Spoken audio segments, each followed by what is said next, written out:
You've unlocked a Roundtable. Hello, and welcome to Lost Souls Roundtable discussion of Suicide Squad. My name is Chris Levon. With me, as always, is Alex Sandberg. Hello there. All right, so we just got out of the theater for Suicide Squad, and this is, well, the last comic book movie of the summer. So that's good. Yeah. We have Doctor Strange coming up in the fall, but this is DC's attempt at humor. Okay. I mean, well, first off, with this review, like all our reviews, the beginning is going to be spoiler free. Then we're going to go into our credits, and after that, we're going to go into a spoiler discussion. So be prepared for that if you've seen the movie. Yeah, I think that there's going to be definitely some decent talk in the spoiler section for this one because we really need to get into some of the nitty gritty. But that being said, this is a home run. This is probably DC's best movie to date by far, and I really enjoyed it. See, I know you're joking. Why do you say that? Because we all know it's not true. What? Yeah. Wait, Yeah. no, come on, hold on. Yeah. No. What? No. You did not enjoy this movie? No. Why? Oh my god. Okay. Let's get into the shitty editing and oh my god, there's so much wrong with this movie. All right, tell me what's wrong with this movie. The pacing is just so jumbled. Like nothing seemed like it feels like a popsicle stick house hastily pasted together by some kid with ADHD. It feels so weak and just there's no strong base for it. It's like everything's just kind of thrown and pasted together with not much structure. There's no foundation to anything that's going on in this movie. No, this movie suffers heavily from reshoots. Oh my god. You can tell that they try to lighten the tone of this movie with random stuff that is spliced in together to try to weave a plot through out, and it doesn't at all. It starts with, if you like good old fashioned origin stories and montages. I really thought you were going to say good old fashioned orgy, like the movie. I was like, I don't know what this has to do with this, but okay. I'll let you go with it. That was an entertaining movie. But no, it's the first 20 minutes is like introduction to characters. Like, here's this character, and here's this character, all surrounded by music. Oh my god, half the budget must have been the rights for music in this movie. Like, there is so much licensed music. Like, great songs, but there's so much to the point where I'm just like, I don't care about these songs anymore. It's cool when you have licensed music and you put it in at really cool parts, but when it's just beating you over the head with licensed music continuously without any real weight to it, it becomes just obnoxious. Yeah, and right away, the first song that they play is the same song that they played in the movie Focus with Margot Robbie and Will Smith. And I was just like, that's the song from Focus, and you're just they're saying this is a sequel. You're using the same song again. What? Okay, and then it just kept going. It felt like they were trying to do Guardians of the Galaxy, how that was right, with great music. Mm-hmm. And they're like, oh man, that soundtrack sold a shit ton. Right. The mixtape volume 1 sold a shit ton because everybody loved that music. What if we do that for us over on our side on DC? So they just crammed all this music into this movie, and it doesn't work at all. It's very distracting. Mm-hmm. And it felt like anytime there was something that was going on screen that had to have a music, right. They had to have the soundtrack to it. It was just so jarring. Right, and it wasn't music trying to set ambiance, it was music trying to take over the scene. Yeah. Because there wasn't much going on to the scene to begin with. It's like, oh man, you know what song would work perfect with this? And then they used that song. I'm like, okay, that's cool, I guess. But after you do it 5 or 6 times in a row, it gets really annoying. Mm-hmm. But yeah, that's what this movie is essentially. Yeah, but like even just discussing all the character introductions, like, they were very uneven. It was just like, okay, here's Will Smith's character, you get a good idea of what he is. Here's Margot Robbie's character, here's, Harley Quinn, here's Deadshot, you get a good idea of them. And you got some other ones. Here's some other ones that you may want to know about, because really, this is the focus. And we got some other ones right here.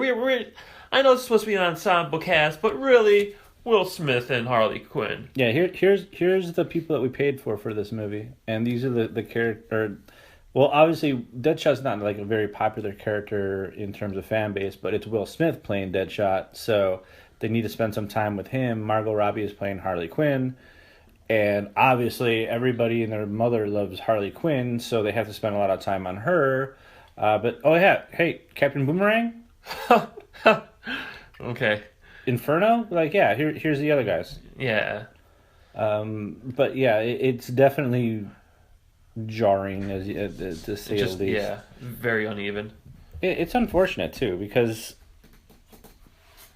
through this movie, it's like, oh man, they could have had so much potential here, and they can we say it, like, they de-seed it. No, I wouldn't say they de-seed it because it wasn't dark and brooding. To me, that is de-seeing something. I think the original cut was very dark and brooding. Probably. The original director's intent for this movie followed the same suit as Batman and Superman. The studio executives were like, we need to change this. Yeah, okay, maybe. But even outside of that, like, the tone of this movie, there were a lot more issues than just the tone of this movie. Okay. And we'll go to that once we get in the spoiler section of the story, because that's where I feel a lot of it lies. Okay. Well, you know what? We've been talking about it already for 7 minutes, surprisingly. Where did you fall on Jared Leto Joker? I will say this. I think he did a good job portraying that Joker. I just don't like that Joker. That's my issue. Okay. He did good. His performance as well, but I think just the concept of that Joker was flawed in many respects. Almost to, you have a scene of him as some sort of kingpin in the middle of a club with, like, bejeweled out with the cane and everything. I'm like, okay, I get this is an interpretation of the Joker, but I think it's inherently flawed from what the Joker is. Are you thinking of Heath Ledger's Anarchy Joker? No, not even that, because I just... when I think of the Joker, I think of someone who is more underground, not someone who is going out to the club while Harley Quinn's dancing in the middle of a bunch of guys on a stripper pole. That's not how I see the Joker. I mean, this is coming from, where I grew up with Batman, from the animated series, and you never really saw that. Yeah, I'm not sure I'm following you on this one. Okay, that's fine. I had a hard time, and I'm still having a hard time, because I was trying to think about this and really focus in on the drive home, trying to, like, what am I going to say about the Joker? Because obviously it's a main focal point that we need to talk about and discuss. And it is, because all of the fucking hype for this movie for the last year and a half. That's the point. There was hype around it, but really the Joker had about 5 to 6 minutes of screen time. Like, he wasn't in there a lot. He's in and out of the storyline, like, weaved in and out. It has to be talked about, though, because of the fact that it's been made such a big thing, and it's the return of the Joker on the big screen after everybody's love for Heath Ledger's performance in The Dark Knight, which I actually recently watched again. I purposely watched it again to watch that performance. Okay. And I wanted to just see what that was versus what we were going to see on screen for Suicide Squad. And obviously, it's two different Jokers. I'm not going to compare Heath's performance versus Leto's performance. What I was okay with it for the most part. I think he was all right. There was parts that I really thought he tried too hard, Okay. and there was moments that I thought he did really good. Yeah. So it was an uneven performance, I guess, for me when I watched it, because some of the stuff hits pretty decent, Okay. and some of it doesn't. And I felt the same way about Harley Quinn too. Yeah. I felt like she really tried to capture Harley Quinn from the animated series in some aspects, and then she went to a different type of Harley, so she was kind of like all over the place in terms of that. Yeah, I think for the most part she did a good job. I think Margot Robbie did a good job. I think I think it's when they try to push to scenes where she was more serious and like almost angry, it started to fall apart because I just didn't get that fire behind her. Yeah, she was definitely better in this than she was in Tarzan. Oh, okay. For sure. Yeah, for the most part, I think she does a good job, and I wouldn't mind seeing her again as Harley Quinn. Oh, no, I think she's probably, for this day and age, she's probably about the perfect Harley Quinn, I think. I can't think of anybody else I would rather have as Harley Quinn other than her. Yeah, in all honesty, I do agree with you in that. I thought that she portrayed the character and gave the character enough love and attention that the fan base would love. And I think that people will really like her Harley Quinn. And I think that some of the ratings or the reviews are going to be favorable or more favorable because of Harley Quinn, that more than this film deserves. Okay, I mean, maybe, I guess.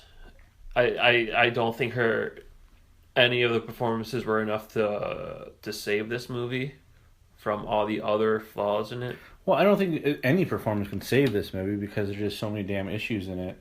Especially, like, as we kind of talked on about the uneven plots, the way that it just jumps around and tries to be in your face and, like, look how cool and stylistic this is.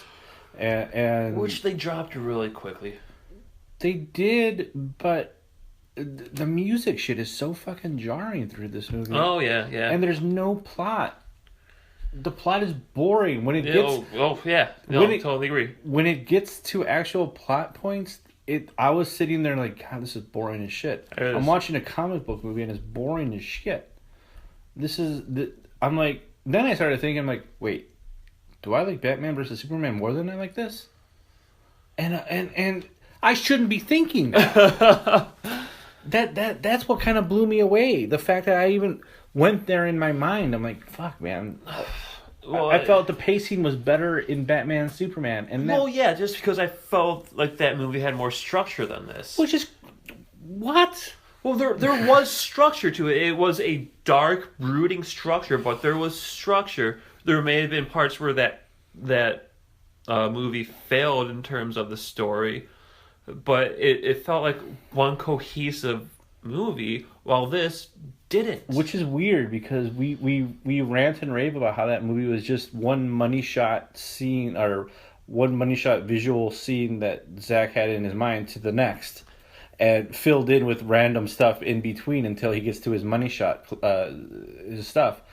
And now we're saying that movie had more structure than Suicide Squad. And the problem with this movie is it didn't even have those money shot scenes at all. And that just blows my mind, the fact that we're saying that Batman versus Superman has more structure than this movie is.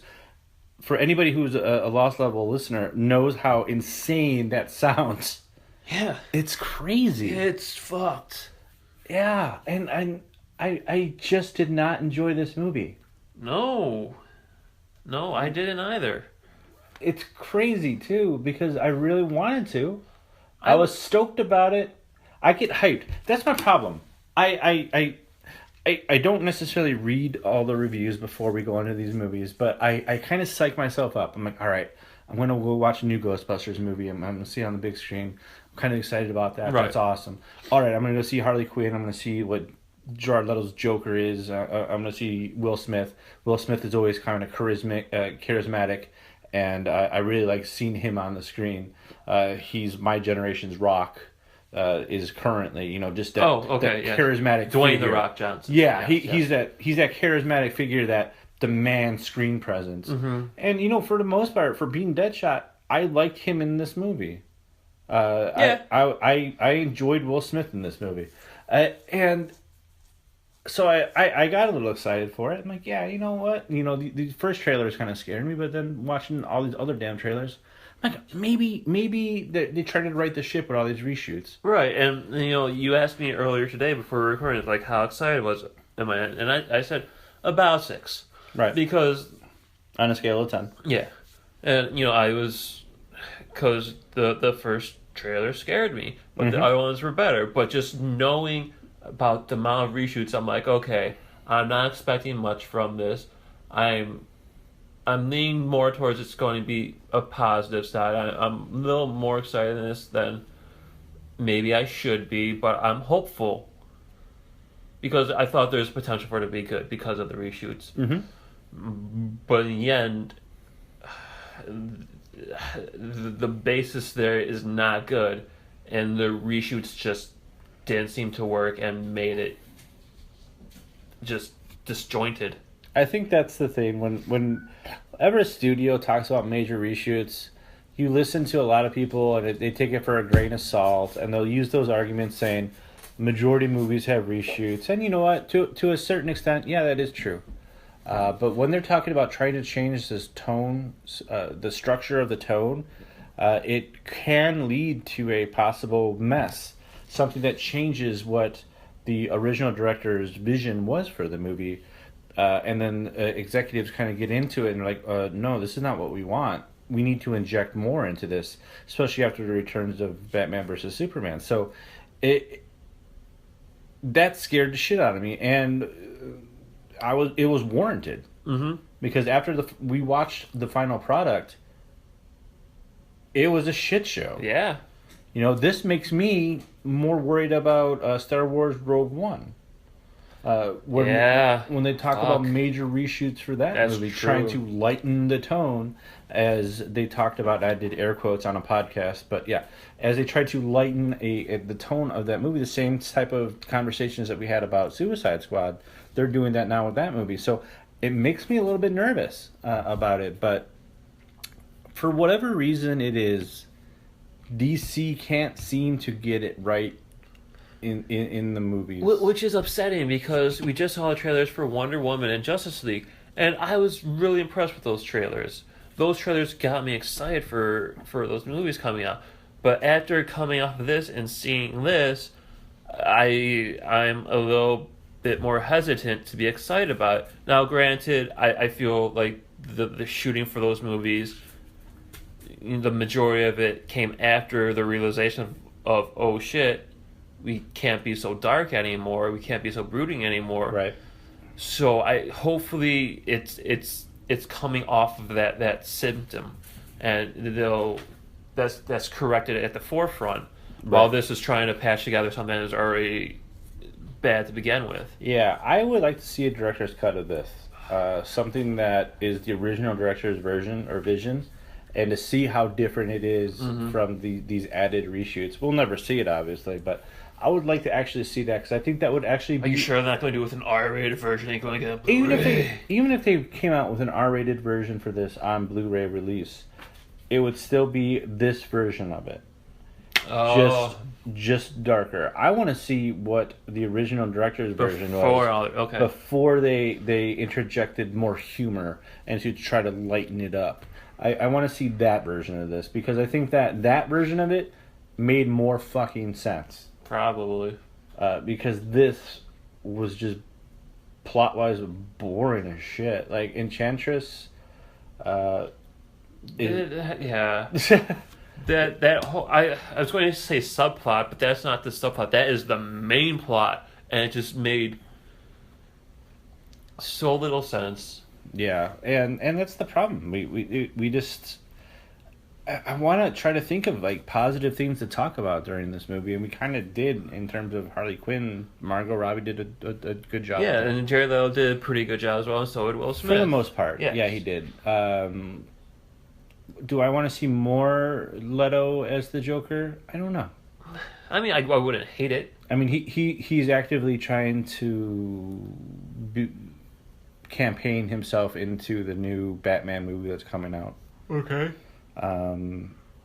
Will this catapult him into that? I don't know. But I just... This is definitely a part of the DC universe that they're trying to create, to interject storylines from Batman versus Superman and expand on it and like see this is the events that transpire after the events of Batman versus Superman. Loosely. So loosely, but enough that they're trying to connect it. Right. So this isn't like one of those one-offs, like, hey, here's a separate comic book story. It could be tied to the same universe, but it's not, it doesn't have to be, but this is directly tied to it. So they really try to, DC is trying to put all their eggs in the basket and put Batman in this movie, and trying to talk about the events that happened from Batman versus Superman. Yeah, so it's definitely tied to, but what else you got to say about this before we get into our spoiler conversation? I don't know, like, I guess lightly, we touched on, them trying to have it all stylized, which they did a pretty decent job at the beginning, but then it fell off. I mean, with the character introductions, you had all that cool flying text. I'm like, oh, I like seeing stuff like this, but it wasn't consistent, and it wasn't consistent across all the characters, and it felt jarring because of that. No, absolutely. It totally does. It's see, I was bothered by that text because I don't mind stuff like that once done right. Because like, I mean, if you look at shit like Zombieland or when it's done right, exactly. So like Zombieland did it right, Scott Pilgrim did it right. This was close to doing it right, but I felt stumbled. See, with those, the ones that you kind of mentioned as examples, I felt that there was little text, and enough for me to able to read that text and understand why it's in the placement. This, however, felt like there was a shit ton of text, and I can't read all of this possibly as fast true. As I possibly. Yes. That's also very true. So I don't want to pause the movie and read all of that. Right, and that's what I feel like I have to in order to try to understand why are they giving me all this information if they're going to show me like a couple frames of it, get rid of it. So while it worked in other movies, right, I don't feel like it worked here. Yeah, and Scott Pilgrim during one of the scenes did something very similar when it's showing the apartment and it's showing everything that it's his roommates. And it floods the screen with it. So it does it, but it does it in a way that's purposeful, where you can't read it all, but you can't read it all because of a reason, and it's part of the joke, not just because they're editing down the time. Yeah, and it's like, okay, well, this is this person's attributes, and then it's just scroll down, gone, and it's just that fast. It's like, well, I can't read any of that. Right. And that was the disappointing fact of it. So it didn't work in this movie, in my opinion. All right. Wait. I want to get into the spoilers. Okay, that's just fine. I think we've been in this part to death. I think we've made our views of the movie known without going into spoilers. Fair enough. Final thoughts. Don't watch this movie. Like, I mean, like, even to the point, like, if you're interested in what DC's doing with the universe in terms of Justice League, there's such little connection to that you're not going to miss anything from not watching this movie. So yeah, just skip it. This movie is going to be watched by millions upon millions of people. It will be watched regardless of if you have a certain reviewer or any reviewer that you really appreciate. If they say it's the greatest movie ever, if they say it's the worst movie ever, you're going to still watch this movie. So it's one of those movies that it doesn't matter kind of what we say. We could kind of give you our opinions on it, but you're going to pretty much watch it anyway, even if it's out of curiosity, based on Rotten Tomato scores or whatever it may be, because you want to see Margot Robbie's performance, because that is good. But this movie as a whole is not good. No. I don't really recommend it. I say go watch it at a matinee to satisfy your curiosity, but this isn't a movie that you're going to be blown away with and watch multiple times thinking, man, this movie was great. But maybe you are. Maybe you're the person who likes this soundtrack and really wants this soundtrack on CD. Or CD. I just aged myself. On MP3. If you want to Spotify that shit. Yeah, so I just there's nothing really redeeming here. No. Even you know what? We didn't even talk about Amanda Waller or anything like that. Her performance or her. Was that what? The main person who was in control of the suicide. Oh yeah. Well, I mean that I felt like that was just systemic of the bad story structure, and we'll get more to that for the spoilers, I think. All right, fair enough. Alex, how can we reach you? You can follow me on Twitter. My name there is Alex Sandberg, AlexSanberg, or email me directly at the website alex@lostlevel.com. Chris, what about you? Twitter, Calm Intensity is my Twitter feed, and then on Instagram, I really appreciate all the new bots who've been following me as of late. Oh yeah, Yeah, very very sexy ladies. I don't appreciate that. Instagram made it harder for me to report all of them. Before it was like just 2 clicks, like report, spam, going. Now I had to go through like a couple menus. Like Jesus Christ, come on. Yeah. So on Instagram. I really appreciate those lovely ladies following me now on Instagram, which is Chris's Calm, by the way. LostLevel.com is our website. In the upper right-hand corner is the links to all of our social media for Lost Level. You have us on Twitter, you have us on Facebook, you have us on YouTube. I upload all these to YouTube now, so if you're at work, need something to listen to, subscribe to our channel, and we'd really appreciate it. And why don't you hang on for spoilers? All right, spoiler section. Spoilers. Here we go.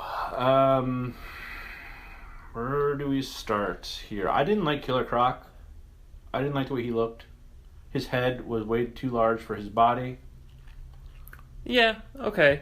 I don't think that's spoiler worthy. I know it's not. That's the first thing that came to mind. I just realized that. I'm like, you know what? I didn't talk about this in the non-spoiler section, but I do want to say that. All right, so this movie does not work at all in terms of the plot. We see Batman capturing everybody, which is fine. Right. Don't necessarily mind that. Don't like it could take it or leave it. Flash capturing Captain Boomerang. Right. I found, which was a late addition, by the way. Oh, was it? Yeah. Flash capturing Captain Boomerang was something. Granted, half this movie felt like a late addition. So. Yeah, that's very true. I just.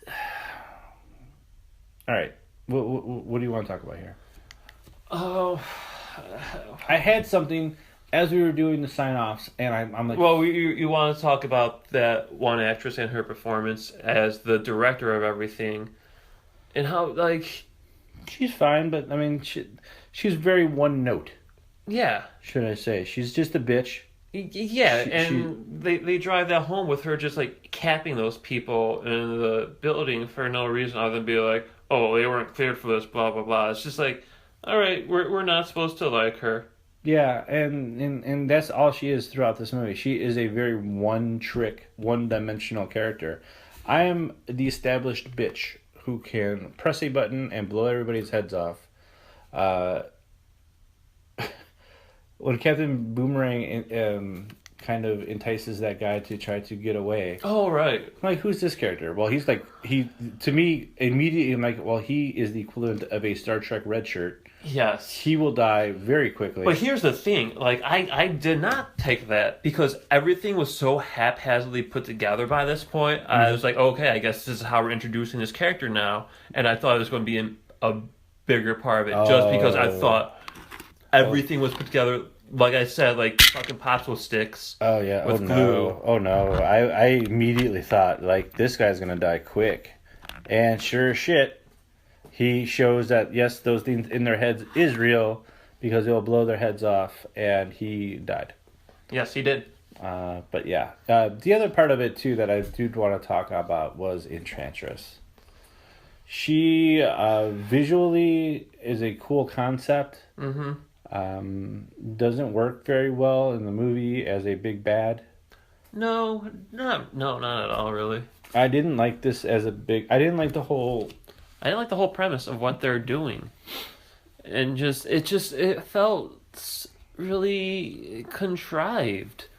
Like at the end, it's the Suicide Squad, that one army dude who gets a haircut halfway throughout the movie, and it really confused me for a while. I noticed that Because I was like, wait, is this the same dude? Because he doesn't have the same cut.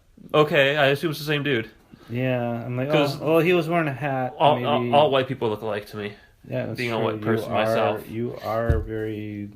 Yeah, I'm face blind. Yeah, apparently. But no, you're right. She doesn't work. And you're establishing metahumans in this universe, so you go like ultimate metahuman and make it to this huge spectacle at the very end of a Suicide Squad movie that I didn't want it to go into, because like what are you doing?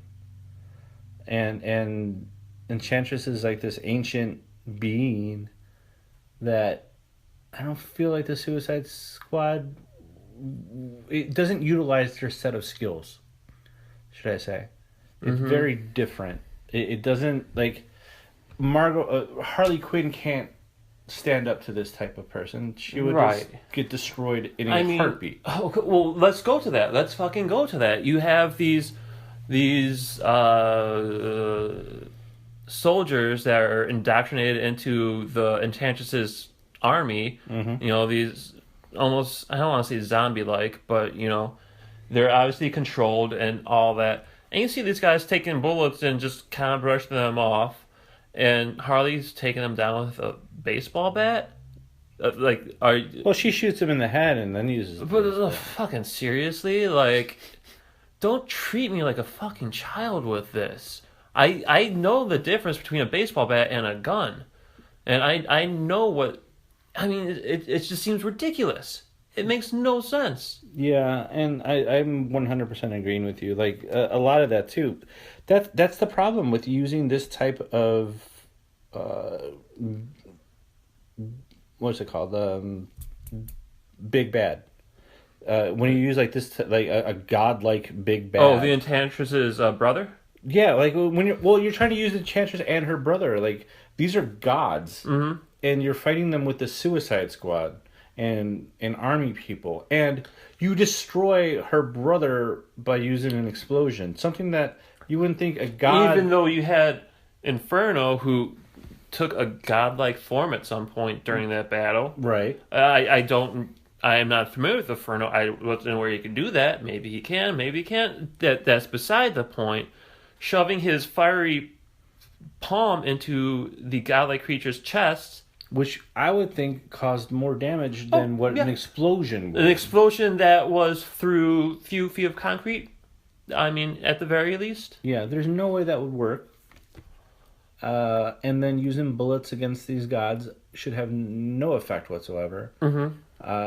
It doesn't make very much sense. I think the biggest insult to the audience, where I was ready to get up, and I was, as soon as those credits rolled, I was up.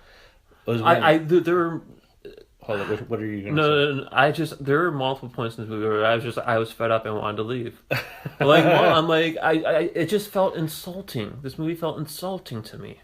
Yeah, the moment that I'm speaking about is when they finally take down the Enchantress and Harley magically gets her heart rips out her heart, and she falls, I guess, depowered. Even though she still had these powers without her heart, but now she's to the point where the Suicide Squad has won, even though her heart is still alive and she doesn't have this much power. It doesn't make much sense to me. But the part that I'm talking about is she dies. But then magically, his girlfriend emerges from the Enchantress. Right, yeah. And I'm like, no, god damn it. Seriously? You need a happy ending? You need to fucking put that on a ribbon? Like, what the fuck is that? That pissed me off. Like, have they? Well, I mean, that didn't bother me that much, just because I was done. I was done the second that happened. just because they took out the Enchantress's heart. I to me it seemed like that heart was just in the vessel while the other person's heart was still there. So it's okay. You destroyed the Enchantress while her body was still intact, more or less. Right. That didn't bother me, but what bothered me towards the end was how they're all trying to wail on her, and she's fighting them off, and so she's like, "Oh, you know what? Let me just take away all your weapons, which I could have done 5 minutes ago." Yeah. It's like why treats me like a child. It's dumb. I hate it. Why does she manifest swords and starts fighting them in hand-to-hand combat, where she can just rip all that shit off? It's like, oh well, we need her to do something, so let's have her do that.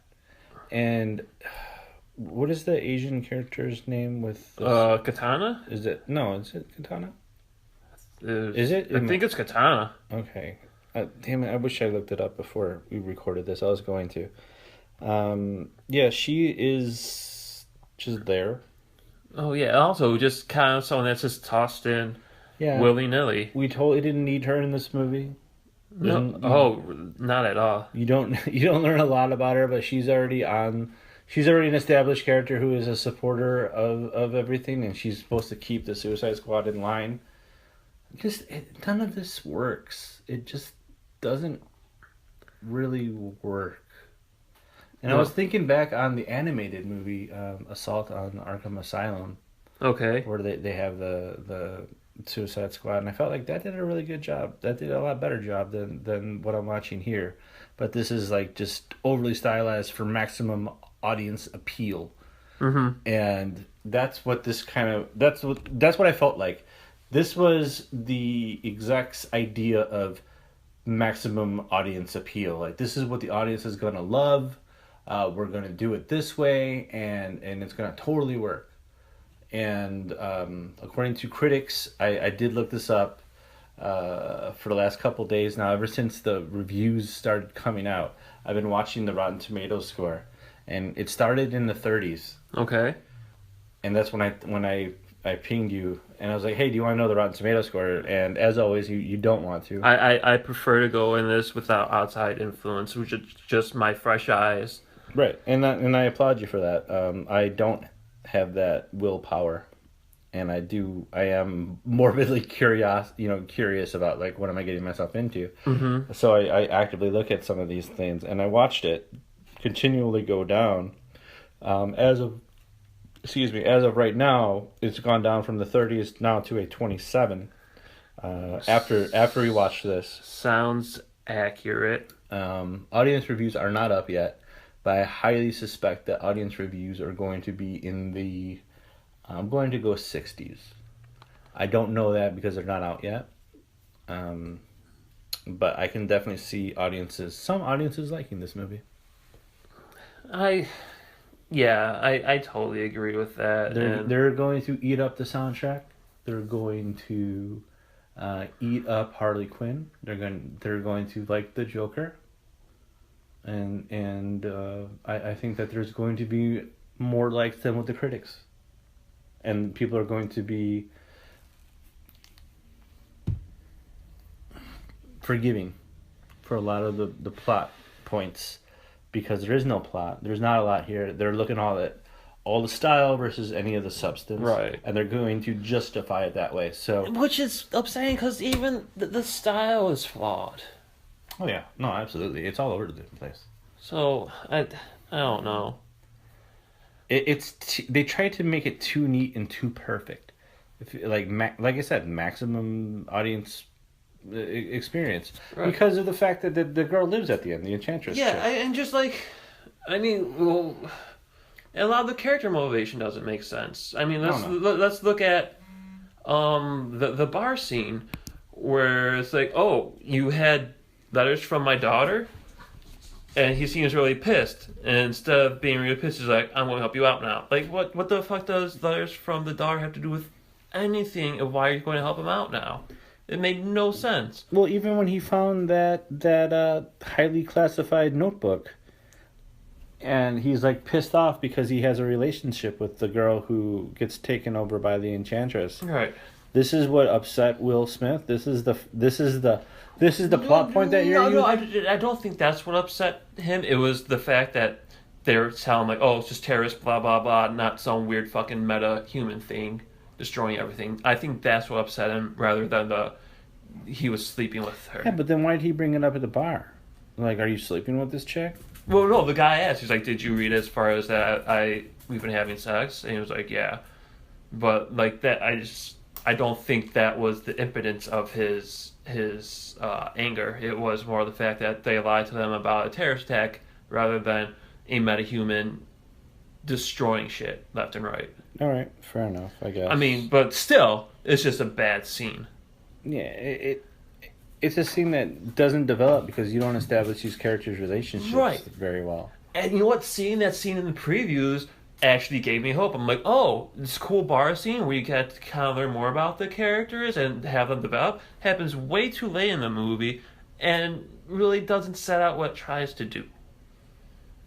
Yeah, and you're trying to make them bond. You're trying to show that they've established a relationship in a very short amount of time where they're going to fight for each other. They're going to do the right thing for each other.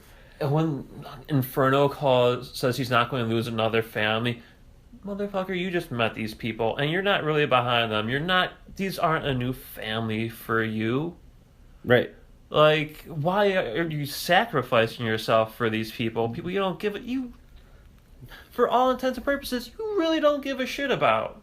Yeah, you didn't fight for them throughout this whole entire movie. Yeah. You fought because Will Smith kind of antagonized you. Right. I mean, in the sense, maybe this is him redeeming himself over the atrocity he did before, but still, just the motivation there was very sweaty. No, it was bad. And they're not a family. They're criminals. Mm-hmm. They don't give a shit about each other. They'll turn on a dime. I thought that, like, it was pretty funny. Like, once he was free, the boomerang just jets. And I would have loved it if he just stayed away for the rest of the movie. Yeah. That would have been, I think, a better option. But no, he just walks back drinking a beer. That would have been perfect. Yeah. That would have been a perfect moment for him to just jet because it establishes the type of criminals these people are. Mm-hmm. And it's like, no, fuck you guys. If they said I'm gone, I'm out. Exactly. Deuces. And then he just fucking leaves. That would have been awesome. But then, next shot, you have to do a slow motion walking montage. Here he comes. Mm-hmm. It's like, God damn it. Where the hell did he go? Why did he leave like that? Yeah. None of this shit makes sense. It doesn't. And they just could have killed that lady at the end. They just could have killed the director and been free. Mm-hmm. Because the army guy broke his transmitter and they just could have killed her and gotten rid of that and they would have been fine.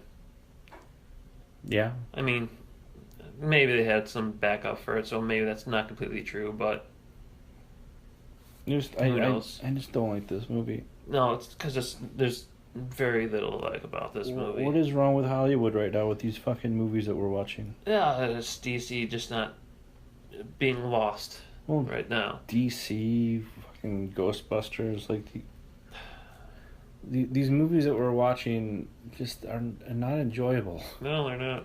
They're not like, holy shit, I need to watch this movie again. They're like, why did you fuck this up? It's sad how often we've been having negative reviews because these are movies that I'm excited about and I want to enjoy, and they're not good.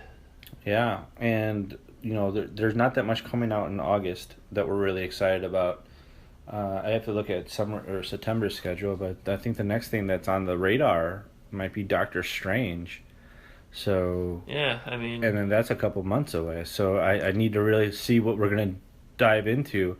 And I think maybe Suicide Squad might be benefiting from the fact that there's not that much coming out. That's true. Where people are just like, well, let's go to the movies. Like, well, guess we gotta do game reviews, Chris. Yeah, I guess we gotta do game reviews. Well, figure something out, I guess. But yeah, it's weird stuff like it's going to probably be a successful movie. I mean, this movie was tracking huge. Oh, our theater was packed. It was sold out. It's going to make money. Yeah, this movie's going to make a lot of money. No so doubt. Will the will the studio be smart enough? Like, I guess it's, will the audience be smart enough as they were with kind of like Batman and v Superman? The studio only deemed that a success if it crossed the 1 billion mark, and it didn't. So they're like, shit, we need to change some stuff. Will the audience be smart enough to be like, all right, well, Suicide Squad wasn't very good. We're not going to watch this multiple times to cross over the 1 billion mark by any means. So will they have to further tweak Justice League, or will they have to further tweak anything else that's coming out, Wonder Woman or whatnot?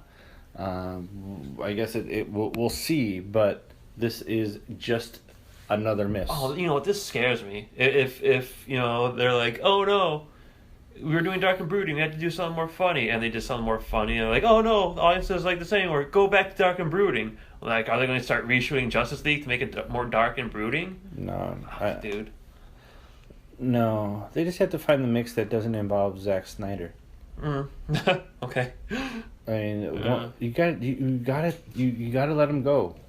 Let it go.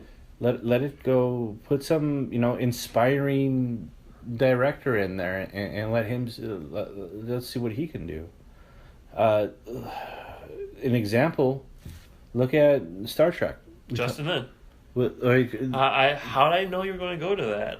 I don't know, but I'm not saying it just because he's a Fast and Furious director, but he was just a different type of director for a franchise that really knew that it suffered from its sophomore movie, that it needed to do something different. Right. So they let a comic book nerd like Simon Pegg, or somebody who really cares about the franchise, co-write. Right. They put another director in the seat. And they tried to do something different. I don't know what DC sees in Zack repeatedly now, that you keep on letting him do this. I don't know, because I mean, he is an established comic book fan. I think that's shown through his archive, but his visions are just the two movies that he not made. In line. The two movies that he made to establish this entire DC universe were not very successful. Man of Steel was definitely split down the middle. Either you really enjoyed it or liked what they were trying to do with it, or you fucking hated it. They tried to correct the ship in Batman vs. Superman. They did not. And now we have this movie that does not. And it's just because it has to rely on what was established by Zack, this movie suffers. Right. Totally agree. So, what else you got to say? Anything? I think we talked this thing to death. All right. Well, we really appreciate you guys listening, and we'll talk to you soon. I think, we'll find something to watch and give you guys a review very soon. All right. Bye. Later.